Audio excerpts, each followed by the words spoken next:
News बातमी जनकल्याणाची। News मध्ये आपले स्वागत आहे। सध्या हिंगोली मतदारसंघामध्ये लोकसभेचे वातावरण अगदी तापत चाललेलं आहे आणि जो तो उमेदवार आपण जिंकून येऊ आणि आपण आपल्याच डोक्यावर जो विजयाचा ताज जो आहे तो आपल्याच डोक्यावर असेल अशाही प्रतिक्रिया ऐकायला भेटत आहेत। आपण माझ्यासोबत काही विद्यार्थी आहेत, नवतरुण आहेत, आपण त्यांच्याकडनं प्रतिक्रिया जाणून घेणार आहोत की त्यांना नेमकं या रणधुमाळीबद्दल काय वाटतं आणि कोण असेल या ताजाचा हकदार। भैया, सध्या इलेक्शनचे वारे वाहत आहे, तर तुला कोण वाटते कोण निवडून येईल? तर सर्वप्रथम मी सांगायला एक विचार करेन की आजकालच्या ज्या तरुण युवकांना जी गोष्ट मेन महत्त्वाची आणि मुद्द्याची आहे ती म्हणजे शिक्षण आहे आणि नंतरच्या फारशा गोष्टी नंतर येतील। जेव्हा आपल्याला पूर्णपणे शिक्षण मिळेल तेव्हा आपण बाकीच्या गोष्टी करू। तर या जे काही पक्ष आहेत त्या पक्षामधून त्यांचा काय फायदा होत असतो आणि आपला काय होत असतो, पण जे काही शैक्षणिकदृष्ट्या, कारण आमच्या विद्यार्थ्यांना फक्त एकच गोष्ट हवी असते ती शिक्षण, आणि जे काही बाकीचे असतात त्यांना पैसे वगैरे, नाव, मोठेपणा ते हवं असतं, पण आमच्या नवयुवकांना फक्त आजची गरज म्हणजे ते शिक्षण आहे।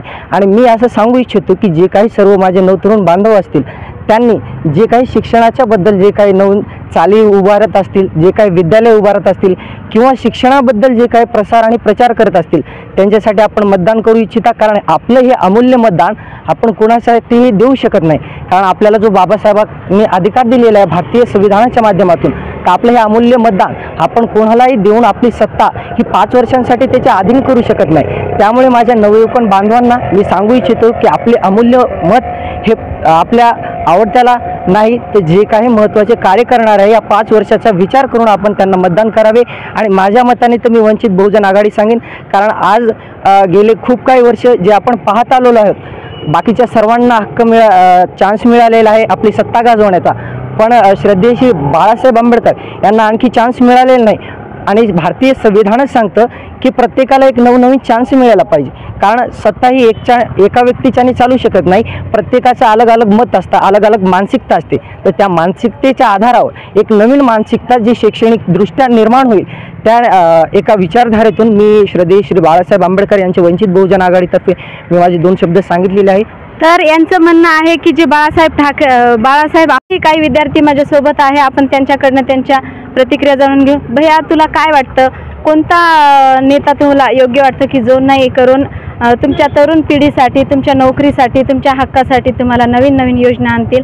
कोणता उमेदवार तुम्हाला योग्य वाटतो? मॅडम बीडी चव्हाण। यांचं मत बीडी चव्हाण यांना जाणार, जे की उमेदवार वंचित बहुजन आघाडीचे आहेत। माझ्यासोबत अजून एक विद्यार्थी आहे। भैया, तुला कोणता उमेदवार असं वाटतं की निवडून यावा? बीडी चव्हाण। बीडी चव्हाण, वंचित बहुजन आघाडी। याचं माझ्यासोबत काही बांधव आहेत अजून, आपण त्यांच्याकडनंही त्यांच्या प्रतिक्रिया जाणून घेऊयात। काहीच तासांवर, काही 2 दिवसांवर अगदी हिंगोली लोकसभेचं मतदान होणार आहे 26 तारखेला। भैया, आपली जे मतदानाविषयीची जी विचार आहे, जी प्रतिक्रिया आहे, तर आपल्याला काय वाटतं, कोणता उमेदवार योग्य राहील वाटतं? आम्हाला कोणी नाही पाहिजे, आम्हाला फक्त मोदी केंद्रात पाहिजे। ज्यांना आम्हाला राम मंदिर दिलं, 500 वर्षाचा अंधकार दूर केला, ते माणूस आम्हाला केंद्रात पाहिजे। म्हणजे जेव्हा आम्ही अयोध्येत जातील आणि प्रभू श्री रामचंद्रापुढे नतमस्तक होतील त्यापुढे आम्हाला शर्मेनं आमची मान झुकू नये, म्हणून आम्हाला केंद्रामध्ये मोदी पाहिजे। आम्हाला मोदी साहेब कोणताही उमेदवार देऊ, आम्ही कोळीकर असो कोणी असो, आम्ही त्यांना मतदान देणार। महायुतीचा उमेदवारच निवडून येणार हिंगोली जिल्ह्यात, एवढंच आम्हाला पाहिजे, बाकी काय नाही पाहिजे। राज्यामध्ये सत्ता कोणाची पण असो, पण केंद्रामध्ये आम्हाला मोदी पाहिजे। राज्यामध्ये सत्ता कुणाची असो पण केंद्रामध्ये फक्त मोदी पाहिजे, अशा या दादांची प्रतिक्रिया आहेत। आपल्यासोबत अजून एक बांधव आहेत, त्यांच्या आपण प्रतिक्रिया जाणून घेणार आहे। दादा, कोणता उमेदवार योग्य वाटतं आणि कोण निवडून यावं असं वाटतं तुम्हाला? केंद्रात फक्त मोदीच पाहिजे, बाकी राज्यात कोणी असो केंद्रात मोदीच पाहिजे।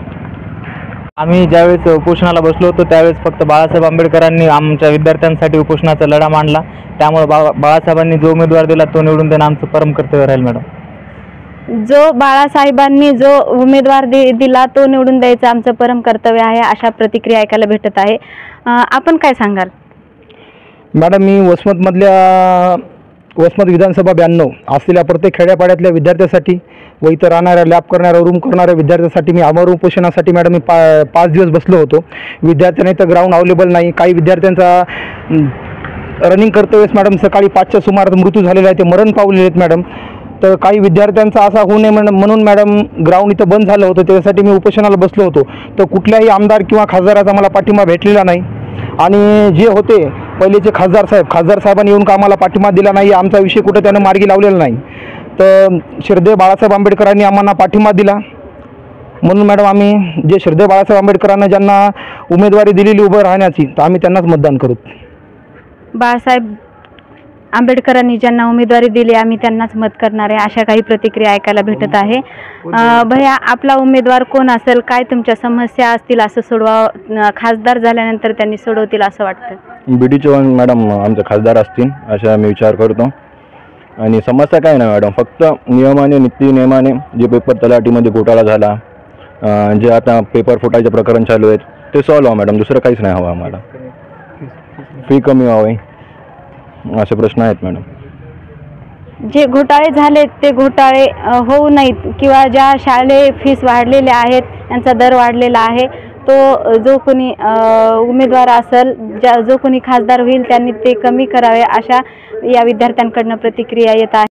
माझ्यासोबत अजून काही विद्यार्थी आहे, आपण त्यांच्याही प्रतिक्रिया जाणून घेणार आहोत. दादा, तुम्हाला काय वाटतं, तुमच्या काय अपेक्षा आहेत शासनाकडनं, किंवा जो नवीन खासदार होईल किंवा तुमचं कोणता व्यक्ती तुमचा जो उमेदवार आहे तो कोणता उमेदवार तुमच्या आवडीचा आहे? नक्कीच ही लोकसभेची निवडणूक खऱ्या अर्थाने परिवर्तनाची ठरणार आहे. आणि भारतामध्ये जे नवतरुण आहेत त्यांना खऱ्या अर्थाने नोकरी देणाऱ्या, व्यवसाय निर्माण करून देणाऱ्या एका सरकारची, स्थिर सरकारची खऱ्या अर्थाने महाराष्ट्राला आणि भारताला गरज आहे. मागच्या कालखंडामध्ये जे राजकारण महाराष्ट्रात आणि देशामध्ये घडलं ते खूप घाणेरडं होतं. मग त्यामुळे आता ही 2024ची लोकसभेची निवडणूक आहे ती खऱ्या अर्थाने मला तरी वाटतं की परिवर्तनाची ठरणार आहे. कारण की ग्रामीण भागातील नवतरुणांचा जर विचार घेतला तर त्यांचे जे विचार आहेत ते आज खऱ्या अर्थाने कुठं जागृत झालेले दिसतात. म्हणून आणि एवढ्या दिवसापर्यंत जे प्रस्थापित होते त्यांच्या हातामध्ये सत्ता नेहमी जात होती, त्यामुळे ते राजकारणी खऱ्या अर्थाने कुठेतरी मुजोर झाले होते. मग त्यांना आज खऱ्या अर्थाने ही नवतरुणाई, सर्वसामान्य जनता, शेतकरी कुटुंब हे धडा शिकवतील आणि त्यांनी घरा बसवतील. आणि ही जी निवडणूक आहे ती परिवर्तनाची ठरणार आहे. थँक्यू. नवनवीन बातम्या जाणून घेण्यासाठी ATV न्यूजला लाईक, सबस्क्राईब करायला विसरू नका.